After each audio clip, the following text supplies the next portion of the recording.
After jet engine and military application, let's review together the diversified and complex industrial market. I'm proposing to go fast through disclaimer, and most of presented information have been gathered from customers and partners, and I want to thank all of them for that. Okay. For Neotis, the industrial market is composed of 4 markets. The historical power market with nuclear, thermal, and renewable. The desalination market with thermal applications. The SAID process market with many applications from chemical to district cooling. And the new growing markets. Today, mainly the automotive application. So these 4 segments are consuming titanium for welded or seamless tubes as well as plates. After a difficult year in 2015, the titanium demand increased by 13% in 2016 to reach 26,000 tons of titanium. This is mainly thanks to desalination and nuclear power consumption.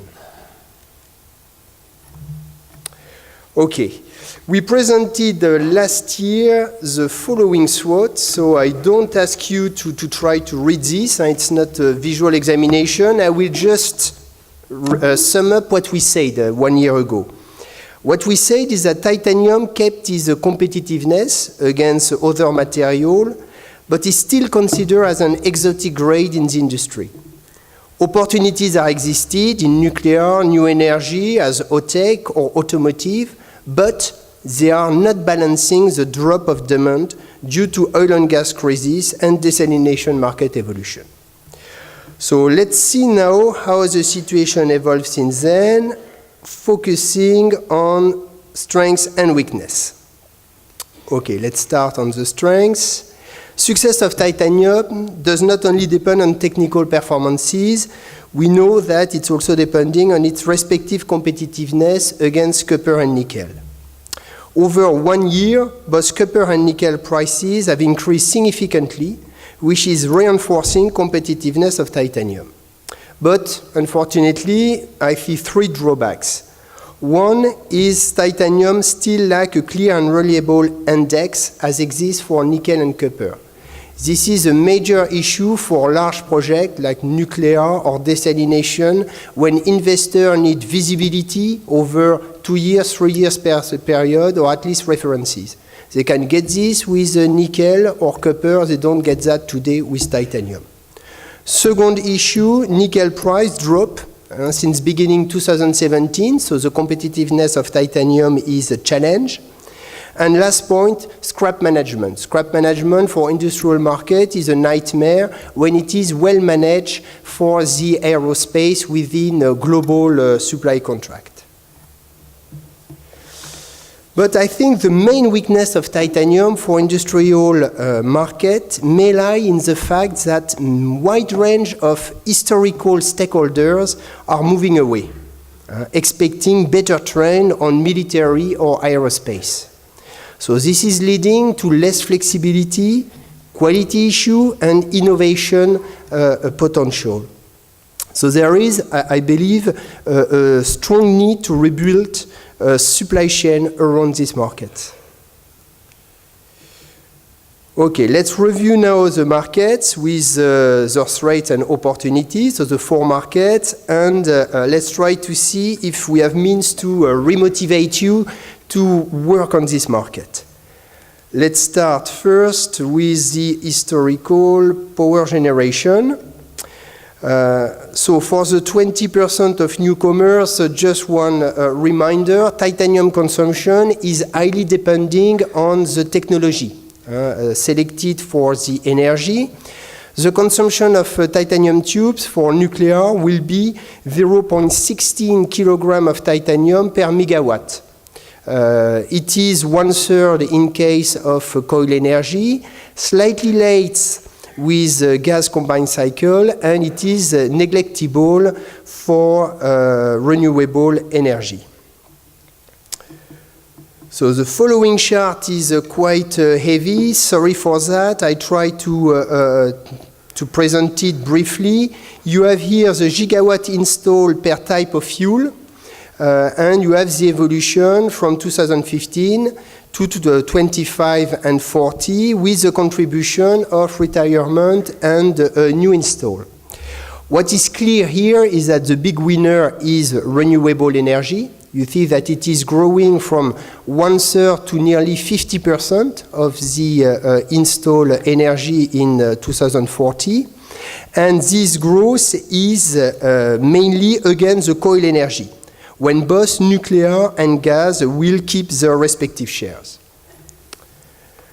So, it means that in all countries we see consensus against coal-fired power generation. And associated titanium consumption is limited to revamping, for example in South Africa, or few supercritical new generation plants, as we see in Asia, in Vietnam or Indonesia.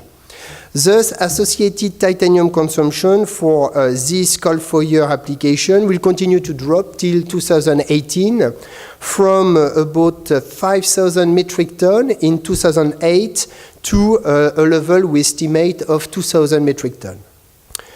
On the other side, some good news, the new gas power plants will mainly be combined cycle units, requesting titanium condensers.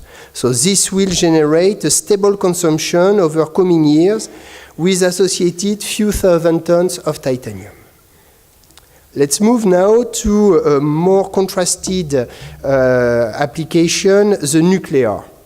So you have the associated low carbon energy supply, which is balanced by safety and investment concern. More particularly, this industry has suffered controversies and delays over last year. Major players as Areva or Westinghouse are facing serious financial issues. Some programs in Middle East, South Africa, Vietnam are significantly postponed, and even the confirmed projects are having long delays. So it's not only the Flamanville project in France, but okay, we see also in US or in China some delays in the development. Another map on this subject, nuclear subject, here is showing the status of the nuclear development in the world. So besides the mature markets in green, US, France, and Russia, we see active development limited to few countries, China, India, when some markets are even dismantling. We see like in Italy or Germany. So with 20 units under construction and 6 large units planned per year, China remains by far the key driver of nuclear titanium consumption, followed by Russia, and I'm sure Mehmet will present this to us in a few minutes. But this is also thanks to export market. So the activity there is also driven by several export projects.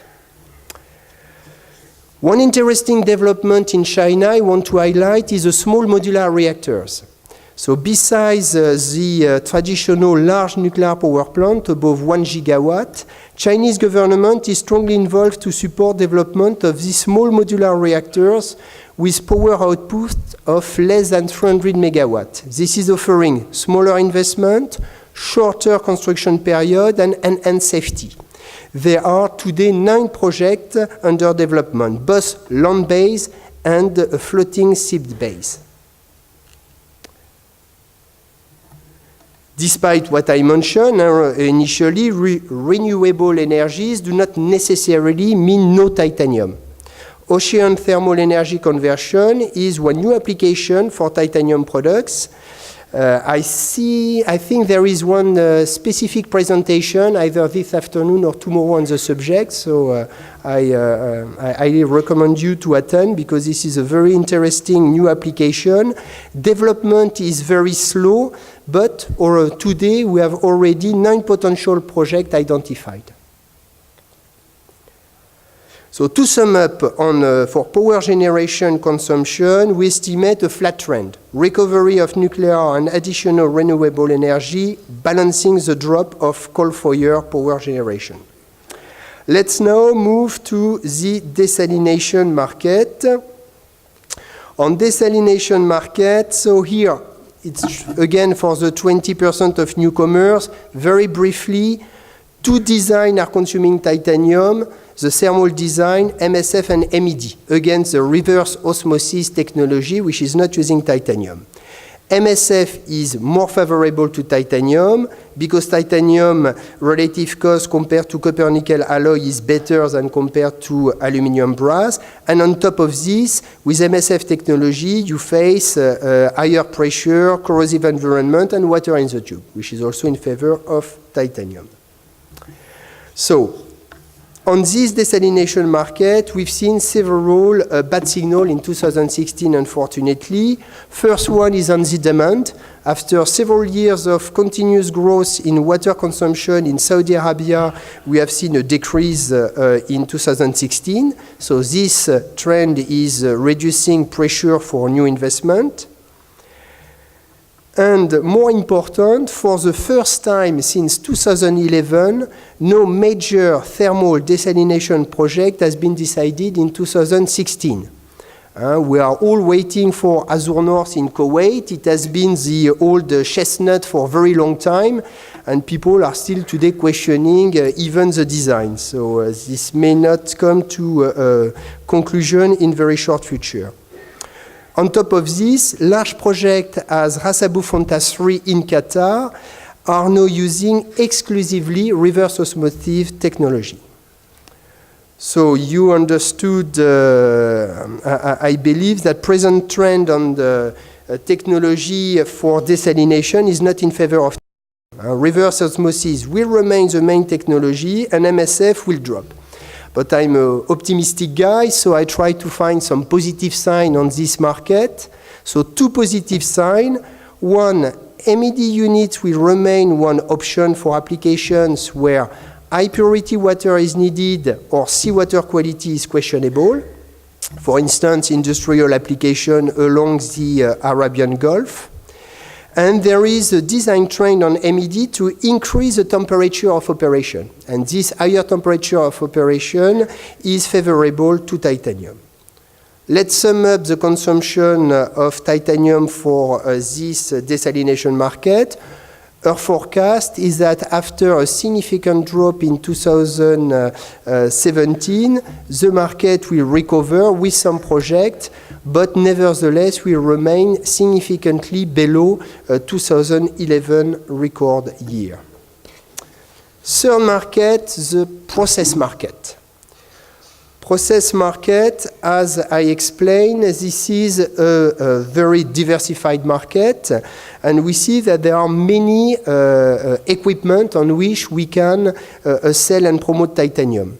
Much more than for power generation or desalination. You have steam condenser, HC condenser, refrigerant evaporator, component cooler, oil cooler, reactor, interchanger, and evaporator. All these are opportunities to promote the titanium. Besides, we have many applications, many markets within this process. LNG plant, deep water platform and FPSO, tubings for oil and gas wells, but also PTA, fertilizer, or chlorine plants. So low oil and gas price level has been a threat and a drawback for all these segments in the industry. What can we say today? Today we see that present indicators are better oriented, if not well oriented. Oil prices should increase slightly over the year. LNG export will expand. And on the left, we see that the chemical demand over the coming years is confirmed thanks to Asia. So process market is again full of opportunities. We took here 3 examples to demonstrate this on a more recent achievement. First, substitution to copper alloys in refineries. In water coolers of enhanced oil recovery to face dirty water and high temperature, or more generally as efficient material for all applications using treated sewage effluent. So to sum up, we estimate a level of titanium consumption for process market in 2018 to be back to 2011 level with a 16% of 16,000 metric ton of titanium. So we have been conservative for the following years, 2019 to 21, but we believe that the potential of substitution of other grades can generate more opportunities. So considering this difficult global environment, it is important to investigate other potential industrial markets. We introduced last year the automotive market as a very promising new industrial market for titanium. And we believe that the interest of this market has been growing over last year. So to remind us some history, the first use of titanium has been in the early 80s for racing cars, the engine part of racing cars. But since then, more applications appear and more traditional applications with muffler system, valve springs, or fuel tanks.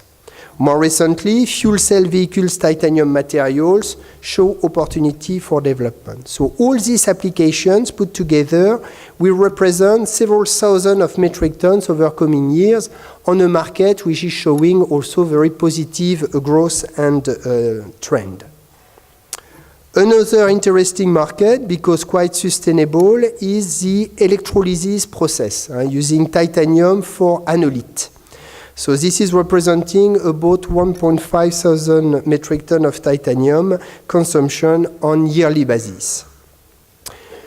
Eventually, titanium is perfectly suitable to architecture with its immunity to environmental attack, lightweight, great strength, and aesthetic qualities. So there are interesting developments as a special brand that have been developed recently to address this market in a more efficient way. So here we are running little outside the industrial applications, I agree, but okay, it shows that we need to be opportunistic and catch all potential developments. It's time to conclude. So here you see the Gazer forecast, consolidated forecast over the 5 coming years for the 4 markets we presented. So you see after the difficult year 2015, there is an improvement of 2016, and this improvement should be confirmed over next years. This positive trend will be driven by oil and gas activity recovery, nuclear power plants needs, and new applications as automotive, architecture, or renewable energy. So thanks to some desalination project, 2018 could even be the record year of the decade with close to 30 metric tons of titanium consumption. So we need nevertheless to put that in perspective as the environment remains difficult. To amplify this limited trend, we must rebuild a strong supply chain in order to better address and promote titanium solutions for these markets, which, again, are not traditional users of titanium. So as a global worldwide player, Neotis will do its best to show the way. Thank you very much.